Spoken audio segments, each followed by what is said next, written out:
Murder by Experts.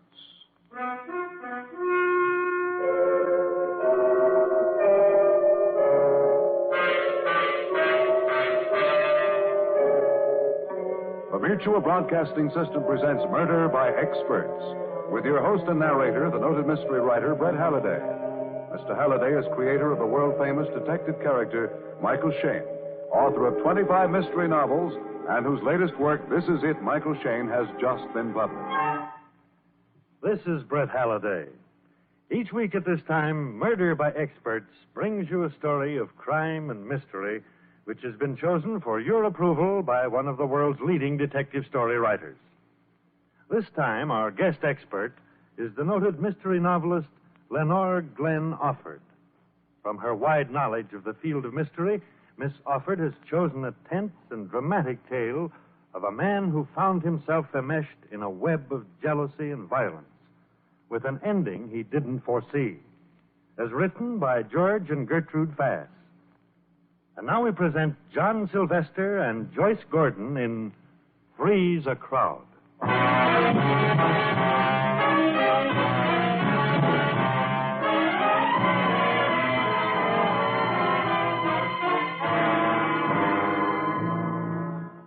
A suitcase full of clothes and 100 arrangements of pop tunes sure can get heavy on a hot day. My arms felt as if they'd been unhinged at the joints by the time I'd walked a mile from the main road to the Hedge Hop Inn. It was a long, low, white building, sitting back about 100 feet from the road. This was it. The roadhouse where I would spend the next 3 months pounding the ivories. At this hour of the morning, the entrance hall was empty, and so was the dining room. I walked straight through and pushed open a swinging door that looked as if it might lead into the kitchen. It did. Hello. Oh, hiya. Where'll I find Mr. Hedges? He'll be around. You the new piano player? That's right. Dick Starr's the name. Oh, Gus Peters. I'm the cook. Oh, glad to know you, Gus. Rest your weary limbs. Thanks. He didn't meet you at the bus stop, eh? Nope. Yeah, knew he wouldn't. More important things to tend to. Well, how about a cold beer? You look as if you need it. No beer, thanks. Well, I'll have a glass of milk if it's handy. And a sandwich. Milk? You sure you're the new piano player? Well, I said I was. So Hedges had more important things to do than to meet me, huh? Yeah, his wife keeps him on the jump. His wife? Yeah, doesn't let her out of his sight. She went to town to do the marketing this morning. He followed her, most likely. Well, why would he want to do that? Don't trust her, that's why. Jealous. You want some free advice, son? Yeah, okay. Stay away from her. Far away. That won't be hard. No? Well, maybe you'll change your mind when you see her. Why do you suppose we've been having such a fast turnover in piano players? None of them last more than a week. Listen, Gus, I see plenty of gorgeous gals in my line of work. They don't bother me. Yeah, well, every Napoleon's got his Waterloo, son. Only 2 men around here ain't ever been bothered by Alice Hedges. Me, for one. I'm past that kind of foolishness. And the other? Andy Slade. Who's he? You made him. He works here. How does he manage to resist? You know, I ain't never figured that one out. Except he's just a natural cold fish. Hey, leave your stuff on the porch stick? Uh-huh. Well, I'll take it to your room. You're in the attic right next to me. Oh, swell, but never mind lugging up that stuff. Oh, it's all right, son. I'm going up anyway. You just sit here and finish. Gus went out and left me alone with my sandwich and milk. A couple of minutes later, I found out what he'd been driving at. The door from the dining room swung open and a girl came in carrying some packages.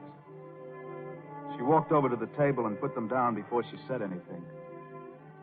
And I had time to get a good look at what was probably the most beautiful woman I'd ever seen. Hello. You're Dick Starr, aren't you? Yes, I am. I'm Alice Hedges. How do you do? Hello. I hope Gus is making you comfortable. My husband didn't meet your bus, did he? No, I walked. I'm awfully sorry. If I'd known, Oh, John. Here's Mr. Starr, the new pianist. Mr. Starr, my husband. How are you, Mr. Hedges? Hello, Starr. Alice, go remind Andy to meet me in my office in 15 minutes. Oh, but, John, I'm sure he remembers. Go on, Alice. All right. Listen to me, Star. You're new here. Yes. Now get this into your head and get it in good the first time. Stay away from my wife. You can relax, Mr. Hedges. I'm here to play the piano. Well, just so you don't forget it's the only thing you're here for. Mr. Hedges, I assure you, I haven't the least intention. Oh, now, don't give me that, Star. I've reached the end of my rope with her. The next man she makes a play for is going to get it. The next man, she? You heard me. That's why I'm warning you. Now, if you want to stay healthy, keep clear of her. Enough said? Enough said. Okay. Now, let's talk about your work. Yes, Mr. Hedges. You play in the dining room from dinner time until 2 a.m. You can take a 10-minute break every hour. Uh-huh. Now, there won't be a lot of customers in the dining room. Sometimes there may not be any. But you'll play anyway. Oh, that's okay with me. Maybe you'd better get this straight from the start. I don't make my money out of the dining room. Or the bar, either. No? No. I've got the barn fixed up with a dice table and a roulette wheel. Oh. Andy Slade runs that end of it. Now, it's not going to affect you one way or another. Well, I'm not worried, Mr. Hedges. I've played in other clubs where they had gambling rooms. Good, good. We'll get along, Dick. Just remember, stick to your piano playing. I intended to. If Hedges wanted to go around thinking his wife was a man chaser, that was his business. Of course, he was wrong. All you had to do was look at Alice Hedges to know that she was straight. She'd never come chasing after me. And even if she did, she wouldn't find anyone at home. No, sir. Jobs don't grow on bushes. And I was hanging on to this one. At dinner, I played for 2 or 3 couples. And at about 10, the gambling crowd began drifting in.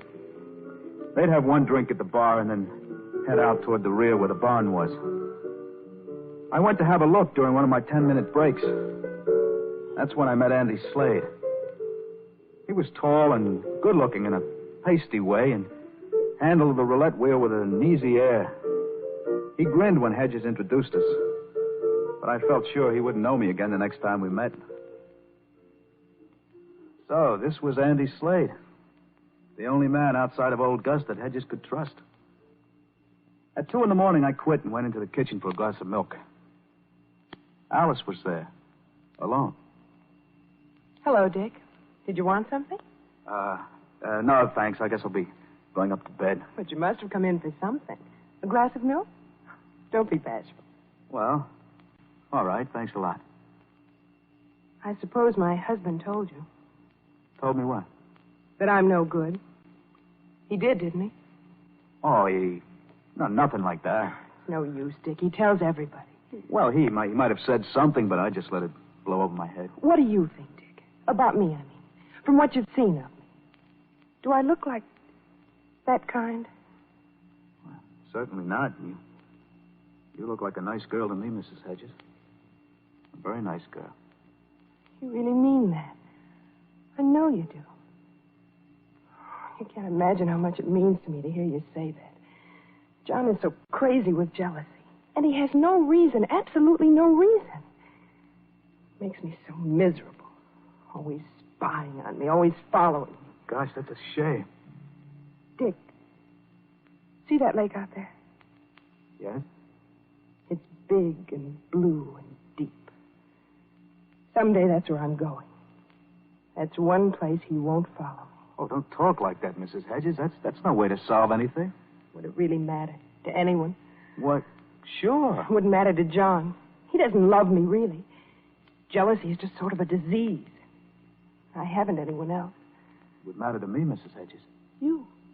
Yes, it would, even though I never laid eyes on you before this morning. I know what you must be feeling, and I'm sorry for you. You're kind, Dick. You really understand, don't you? Oh, Dick, I need someone to understand me, to help me. Gee, I'll be glad to do anything I can on... I know there's nothing you can do. But I'll be able to talk to you. And that'll mean so much to me. It will? I need a friend, Dick. I'm glad I found a friend. I went up to my room, but I didn't sleep. I kept thinking about Alice. What a tough spot she was in. And feeling sorry for her and wondering what I could do to help.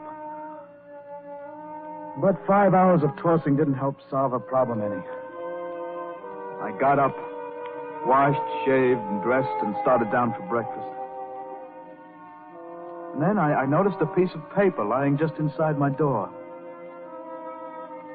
It was from Alice, asking me to take the rowboat after breakfast and row a mile down the lake. I put it into my pocket and went downstairs to the kitchen for breakfast. Maybe you better go back to bed, son. I asked you twice if you wanted eggs, and I ain't got an answer yet. Oh, sorry, Gus. No eggs, thanks. Just some coffee. What, no milk? Where's Mr. Hedges, Gus? Sleeping. He never gets to bed before 5. And Mrs. Hedges? Out marketing. Why? Oh, nothing, just that. The old man laid it on the line for you yesterday, huh? Well, so what? I never was interested in another man's wife. She's no exception. Fine, that's fine, son. Is there a rowboat around, Gus? Yeah, should be one tied up to the dock. Gonna use it? Might as well. Nothing else to do. You piano players are all the same. Nothing else to do, you go rowing. Seems to me it's just back-breaking work and hard in the hands. Well, I like to keep fit. Are the oars in the boat? Yeah? Say, Dick, maybe you'd better chop some wood for exercise. I could use some kindle. No, thanks. I'm going rowing. A stiff breeze at my back made the going tough. And even though the morning was cool, I'd worked up a good sweat before I'd been out 10 minutes. Maybe I'd have done better to have stayed home and chopped kindling for old Gus. But she needed a friend. I couldn't let her down. Finally, I saw a patch of pink moving a little way up the bank. I rowed to shore and tied up. Hello. I was beginning to be afraid you weren't coming. Weren't coming? Oh, we're friends, aren't we? I know, Dick, I know. I just thought perhaps John saw you as you were leaving. Well, even if he did, there's nothing wrong with going out for a little row. He'd see something wrong in it. He saw something wrong in your coming into the kitchen last night. He knew about that? But he was in the bar. He knew. He always knows. He was furious. But why? It was a coincidence that I met you there. It wasn't as if we'd planned to meet. Of course, that's what I told him. But he wouldn't believe me. He said if he ever caught us together again, he'd throw you out the same day. You're right, Alice. That kind of jealousy isn't normal. It must be terrible for you. It is, but I didn't ask you to come here just to cry on your shoulder. I wanted to warn you. Dick, you need this job, don't you? Yes, I do, kind of. That's what I thought. Then you must go out of your way to avoid me. Don't even talk to me. Just ignore me as if I didn't exist. I hate to do that, Alice. You said you needed a friend, someone to talk to. That's all right, Dick. I guess I'll get used to this kind of life. Oh, promise me you'll do as I say. It's the only way to keep your job here. Really it is. Is that the way Slade keeps his job? Slade. He doesn't have to pretend indifferent. We took a dislike to each other the moment we met. John noticed it right away and decided to keep him no matter what his demands were. I see. Slade makes more than we do out of the roulette table. But he hates me. And that entitles him to anything he wants as far as John's concerned. Well, Alice, I can't hate you even to please a crazy, jealous husband. Dick, please. Please try to make him think you do.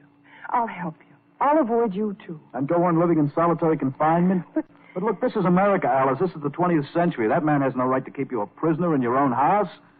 I mean, you're a woman, not a piece of property. Dick, it's no use. There's nothing I can do. There sure is. You can leave him. I can't leave him. He'd follow me. He'd bring me back or kill me. Oh, Dick, I'm lost. I'm lost. We've been sitting side by side on a log. Now Alice covered her face with her hand. I put my arm around her. And then she turned and buried her face in my shoulder. Oh, Dick. Dick. Don't worry, Alice. I'll get you out of this. I'll think of a way. Don't worry, baby.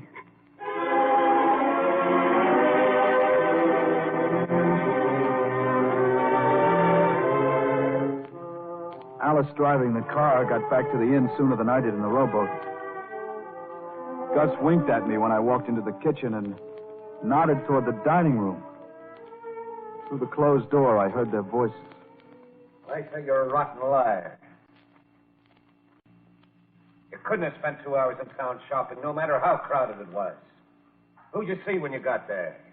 What man were you sweet-talking to this time? I swear I didn't talk to any man in town, John. You're a liar, and you're a two-timer.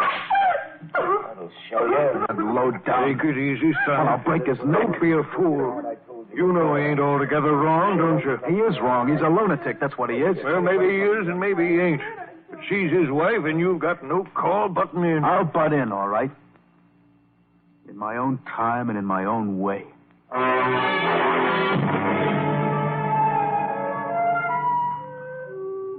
I didn't see or hear from Alice again that day. I knew it wasn't because she wanted to avoid me. She was doing it for my sake, to keep me out of hot water.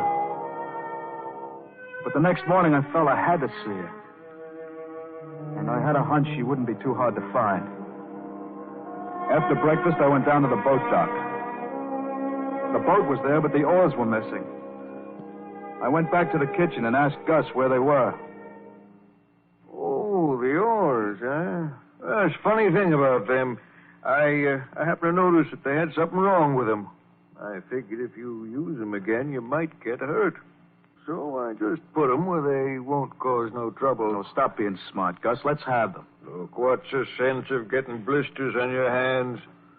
You stay close to home, son. You'll be better off. I'm not worried about a few blisters. Well, then let me tell you something. Hedges took the other car and followed his wife this morning. Still want them oars, Dick? I walked out on him and let the porch door slam behind me.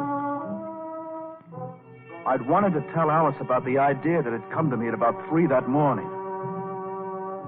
It was so simple, I couldn't understand why it hadn't popped into my head the minute I was sure that Alice had to be rid of that man. Gambling was illegal. If Hedges was in jail, he couldn't bother Alice, could he? I went out to the public phone booth in the bar and called the police and told them about the gambling going on in the barn over at Hedge Hop Inn. As simple as that. I was feeling pretty good that night.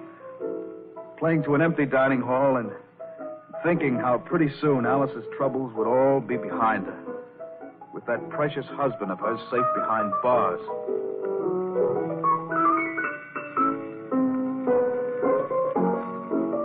Along about 11 o'clock, the door from the entrance hall opened, and Alice came in a fluffy blue evening gown. She walked quickly through the room without stopping. But as she passed by my piano on her way to the kitchen, she managed to whisper. On the boat dock, Dick, at 12. I kept on playing as if nothing had happened. But inside me, a voice kept singing. She loves you, Dick.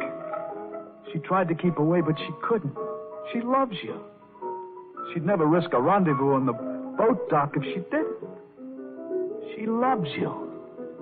Just as you love her.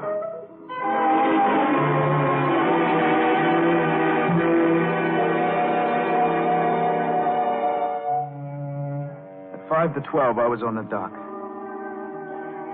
It was a night right out of a dream. With the mist over the lake and the moon a pale blur in the starless sky. I was looking out over the inky water when I heard the click of her high heels behind me. And I turned. And she was in my arms, and her mouth was pressed hard against mine. It was a long time before either of us could speak. I know how you feel about me, Dick, darling. I know because it happened to me, too. The moment I saw you. I was so afraid you'd believe the things John said and turn against me. I couldn't, sweet. I couldn't believe anything bad about you. Listen, honey, you're going to be free. Do you hear? You're going to be free. What do you mean, Dick? How? Never mind. You'll find out soon enough. Just trust me. Oh, I do, Dick. You're so wonderful. Dick. What? Someone's coming. It's John. I'll let him come. Right over here, Hedges. I'm waiting. Oh, you dirty louse. You know better than the rest of those piano-playing Casanovas. Take it easy, Hedges. Dick, be careful. You look like a decent fellow, Star. That's why I warned you. But I say you know better than the rest of them. Look out, Dick! I saw his roundhouse even before Alice screamed, and I beat him to the punch. I'll get you. I warned you. Dick, he has a knife. He was crouching, and there was a wicked 7-inch blade in his right hand. I circled him until I got the lights from the house at my back, and then I backed away. I couldn't fight a knife with my bare fist, and I was going to run for it as soon as I could get Alice away.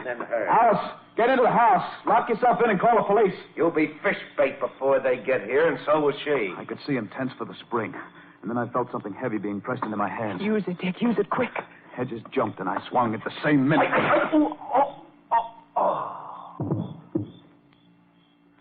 I must have crushed his skull in because he fell like a sack of flour. In the darkness, I saw Alice bending over him. She stood up slowly. He's dead. You killed him, Dick. He's dead. Don't worry, darling. It'll be all right. It was self-defense. It was either him or me. I know it, Dick, but the police will think it's murder. What do we do? We'll get the police ourselves and tell them just how it happened. That's what we'll do. No. They won't believe you. We need time, Dick. Time to think. No, that's not good, Alice. If we try to cover up... For my sake. Once the police get here, you're lost. They'll never believe us. What's your idea? Hide him. Get him out of sight. Then we can make up a story. Hide him? Where? I don't know. Wait a minute. His car. It's parked at the end of the dock. Okay. The luggage compartment. Listen. Huh? I think I hear someone.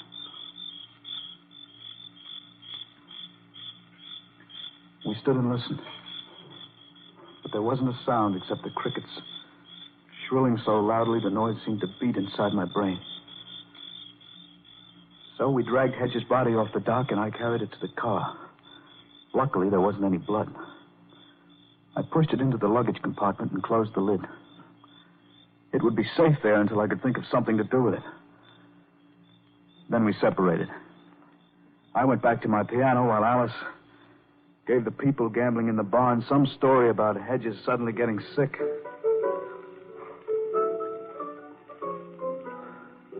So, that's what it was like to kill a man. But I wasn't guilty. I wasn't guilty of anything except the natural instinct for self-preservation. No jury would convict a man for trying to save his own life. Then why did I hide the body? I shouldn't have listened to Alice. She was a girl. She didn't understand these things. It was a mistake, a terrible mistake. And then I heard it. The state police. I jumped up from my piano and started for the barn. And then I remembered they weren't coming for me. They were coming to investigate that tip I'd given them about the gambling. So I stayed where I was in the dining room, listening to the racket and commotion as the troopers closed in on the barn. 2 minutes went by. And then a police sergeant came in, leading Alice by the arm. No use, Mrs. Hedges. We know your husband's on the grounds, and we're going to find him. So you might as well tell us where he is. I don't know where he is. He must have gotten away. Nobody got away. We've got this place surrounded.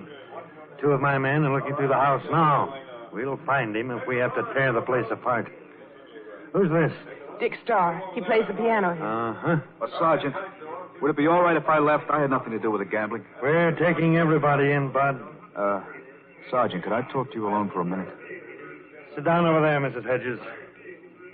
All right, what is it, Starr? Listen, I'm the one who tipped you off about the gambling here. I phoned headquarters this morning. You're not going to pull me in, are you? You tell that to the captain when we get to headquarters. Maybe he'll let you off. My orders are to take everyone, and that's just what I'm going to do. I'll be reasonable, Sergeant. Sorry, that's how it is. In that case... Dick, he's unconscious. Yeah.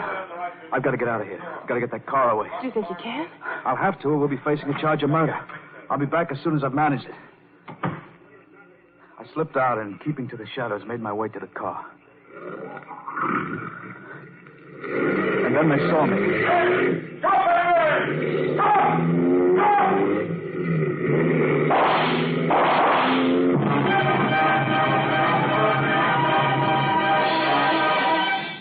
I got out on the road and stepped on the gas.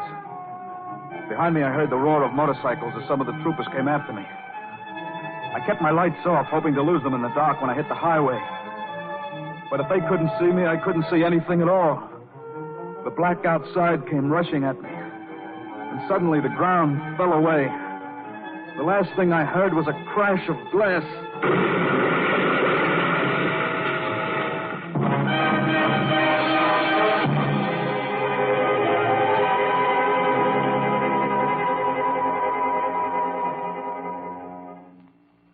Ooh. Hiya, son. Where? Don't talk, son. You're in the hospital, and there's a cop just outside the door. You've been out for 2 days with a skin full of broken bones. Ooh. Now, just listen careful. I mightn't get another chance to say this. I'm listening. Hedges. They found his body in the car. Oh, they did? You know, I saw you stow it into the luggage compartment, son. Funny thing, though. That ain't where they found it. What do you mean? You see, there wasn't no partition between the luggage compartment and the back seat. And it seems that the crash threw you out through the windshield and him right up into the front seat across the steering wheel. The neatest trick of the year, I don't mind saying. What? Yeah, that's right. Some fluke, huh? The cops put the cause of Hedges' death down as an auto accident. They don't even have a reckless driving charge against you, son. Only trying to escape arrest. You're practically in the clear. In the clear? Yeah.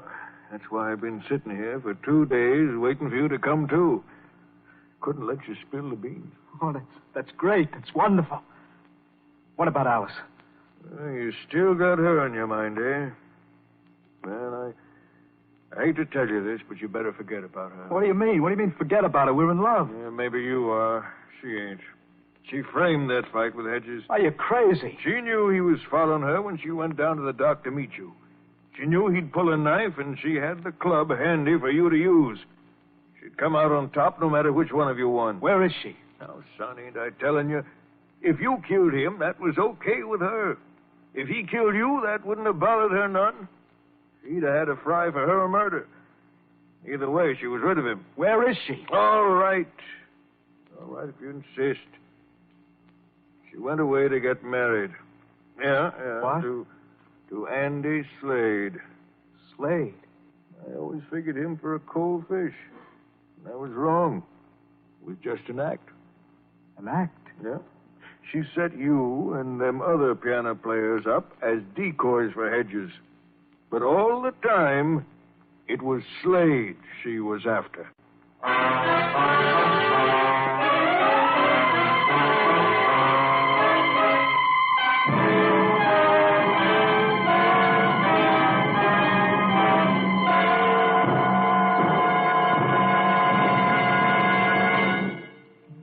And so the curtain falls on Three's a Crowd, which was chosen by guest expert Lenore Glenn Offord.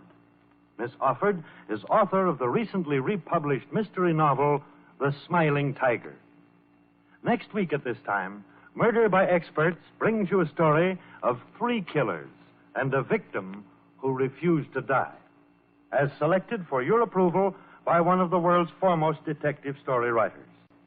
Until then, this is your host, Brett Halliday, hoping you'll be with us again next week at this time. Program was transcribed.